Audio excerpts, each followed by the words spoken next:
Hello, എല്ലാവർക്കും സുഖല്ലേ? ഇന്ന് നമുക്കൊരു ബിരിയാണി വെച്ചാലോ? പോവാം.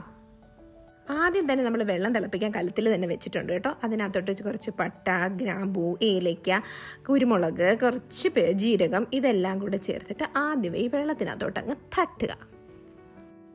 ഇനി ആവശ്യത്തിന് ഉപ്പിട്ട് കൊടുക്കുക. ഒരു കലം വെള്ളം വെച്ചിട്ടുണ്ട്, അപ്പോൾ അതനുസരിച്ചുള്ള ഉപ്പിട്ട് കൊടുക്കണം. ഉപ്പ് ലേശം ഒന്ന് മുമ്പിട്ട് നിൽക്കണം, എങ്കിലേ ചോറ് വെന്ത് കഴിയുമ്പോൾ ആ ചോറിനകത്തോട്ട് ആ ഉപ്പ് പിടിക്കത്തുള്ളൂ. അപ്പം ഞാനൊരു ഐറ്റം മറന്നുപോയിരുന്നു, നമ്മുടെ ഈ ബേ ലീഫാണ്. അതിവിടെ കിടന്ന ബേ ലീഫ് ഞാൻ പിച്ച് കീറി റെഡിയാക്കി അതിനകത്തോട്ട് ഇടുന്നുണ്ട്. ഇനി നമുക്ക് വേണ്ടത് കുറച്ച് ക്യാരറ്റാണ്. ക്യാരറ്റ് ഇങ്ങനെ ഏത് ഷേപ്പിൽ വേണ്ടത് നിങ്ങൾക്ക് അരിഞ്ഞെടുക്കാം. ആ ക്യാരറ്റും കൂടെ നമ്മൾ ഇതിൻ്റെ ഉള്ളിലേക്ക് തട്ടും. പിന്നെ ഒരു നാരങ്ങ വേണം കേട്ടോ. പിന്നീട് കുറച്ച് നെയ്യ്, ആ നെയ്യും കൂടി നമ്മൾ ഇതിനകത്തേക്ക് ഇങ്ങനെ ഒഴിച്ചു കൊടുക്കും. അപ്പോൾ ഈ അരികളൊക്കെ വെന്ത് വരുമ്പോഴത്തേക്കും അത് തമ്മിൽ പറ്റി പിടിക്കാതിരിക്കാൻ വേണ്ടിയിട്ടാണ് ഇത് ചെയ്യുന്നത്. ഇനി അടച്ചു വെച്ച് നമുക്ക് വേവിക്കാം. ആ സമയം കൊണ്ട് നമ്മൾ വേറൊരു പാന് നമ്മൾ അടുപ്പിൽ വെച്ച് കത്തിക്കുകയാണ്. ഈ സമയത്തേക്ക് നമ്മുടെ അരി വെള്ളം തിളച്ച് വരും. വെള്ളം തിളച്ച് വരുമ്പോഴത്തേക്കും അരി നമ്മൾ കഴുകി വെച്ച് ഒരു അരമണിക്കൂറായിട്ട് ഊറ്റി വെച്ചിരിക്കണം.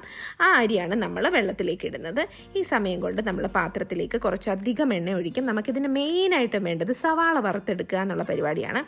അപ്പോൾ ആദ്യമായിട്ട് നമ്മൾ സവാളയെല്ലാം വറുക്കുന്ന കുറച്ച് കിസ്മിസും അണ്ടിപ്പരിപ്പും കൂടി നമ്മൾ ആദ്യമേ ഇങ്ങനെ വറുത്ത് കോരി ഇങ്ങനെ എടുക്കും. നല്ല രസമല്ലേ ഇതിങ്ങനെ ബബിൾ ചെയ്തിങ്ങനെ ബുൾ എന്ന് പറഞ്ഞ് വരെ ഒരു മഴത്തുള്ളികളൊക്കെ വരുന്ന പോലെ ഇവരിങ്ങനെ ബുള്ളായിട്ട് കയറി വരും. അതിനെ ആദ്യമേ എടുത്ത് കോരി മാറ്റി വെക്കുക. പിന്നെ നമ്മൾ അണ്ടിപ്പരിപ്പ് ഇടുക. അണ്ടിപ്പരിപ്പും ഇതുപോലെ തന്നെ നമ്മൾ സോട്ട് ചെയ്ത് ഒരു ബ്രൗൺ കളർ ആകുമ്പോഴത്തേക്കും അതൊക്കെ ഇങ്ങനെ എടുക്കുക. ഇതൊക്കെ നിങ്ങൾക്ക് അറിയാവുന്ന കാര്യമല്ലേ. ഇതൊക്കെ എന്തിനീ പെണ്ണുപിള്ള പറയുന്നു എന്നല്ലേ നിങ്ങളിപ്പോൾ വിചാരിക്കുന്നത്?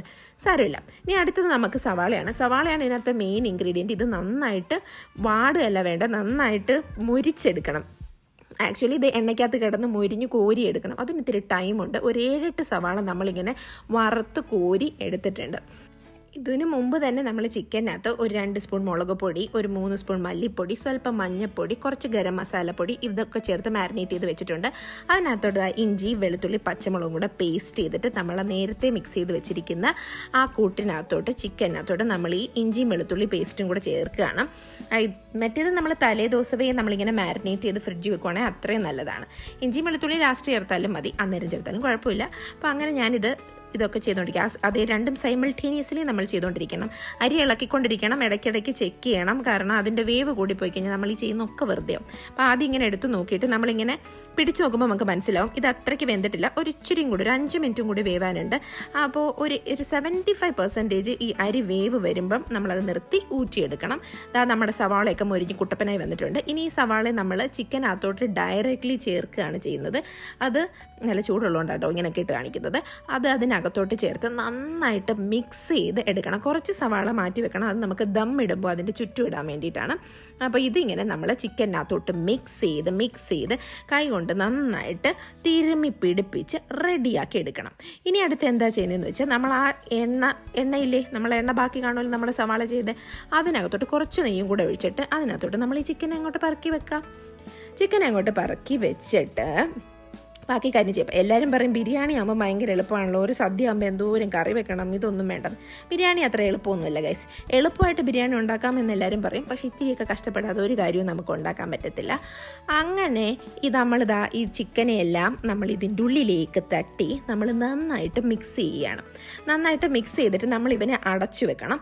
അടച്ചു വെച്ചിട്ട് വെള്ളം നമ്മൾ ഒഴിക്കുന്നേ ഇല്ല കേട്ടോ. ചിക്കനിൽ നിന്ന് വരുന്ന വെള്ളത്തിൽ വേണം ഇത് വെന്ത് വരാനായിട്ട്. നല്ല സിമ്മിൽ തീ ഇട്ടതിന് ശേഷം നമ്മളൊരു പാത്രം വെച്ച് ഇവനെ അടച്ചു വെക്കും.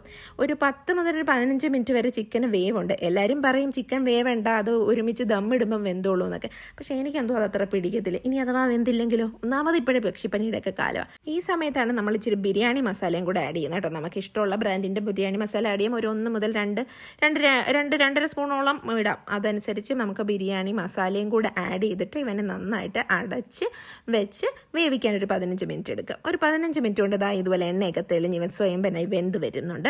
ഇനി നമുക്ക് കുറേശ്ശെ ആ പാത്രത്തിൽ നിന്ന് മാറ്റി വെച്ചിട്ട് കുറച്ച് ഭാഗം മാത്രം അതി വെക്കുക. അതിൻ്റെ മുകളിലേക്ക് നമ്മൾ റൈസ് ഇട്ട് കൊടുക്കുക. റൈസ് ഇട്ട് ഇങ്ങനെ പൊത്തി റെഡിയാക്കി കഴിഞ്ഞാൽ അതിൻ്റെ മണ്ടേ കുറച്ച് നെയ്യ് തൂകുക. കുറച്ച് നമ്മുടെ ക്രിസ്മസും അണ്ടിപ്പരിപ്പും കൂടെ ഉള്ളത് അത് കുറച്ചിടുക.